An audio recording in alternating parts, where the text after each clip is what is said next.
Magandang hapon Pilipinas! Ito ang update sa Bagyong Goryo.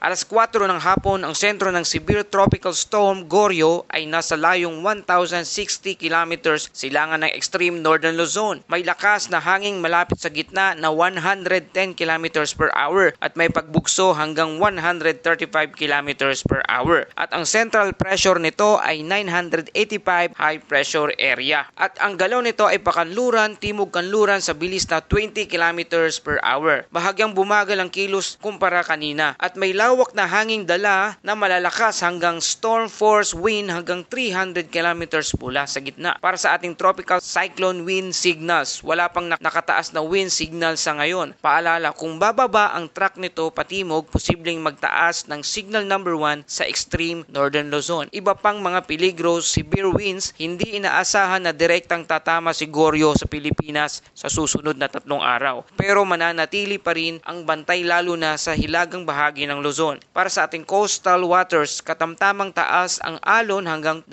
metro sa baybayin ng dagat ng extreme northern Luzon. Paalala sa mga mangingisda at maliliit na sasakyan pandagat, mag-ingat at kung maaari, iwasan muna ang laot lalo na kung walang sapat na kagamitan o karanasan. Para sa ating track intensity outlook, sa susunod na 12 oras, magpapatuloy ang kilos pakanluran. Bukas ng hapon, August 12, lilikong pakanluran, hilagang kanluran. Miyerkules, August 13, posibleng maglandfall sa silangang baybayin ng Taiwan at lumabas ng PAR pagsapit ng gabi.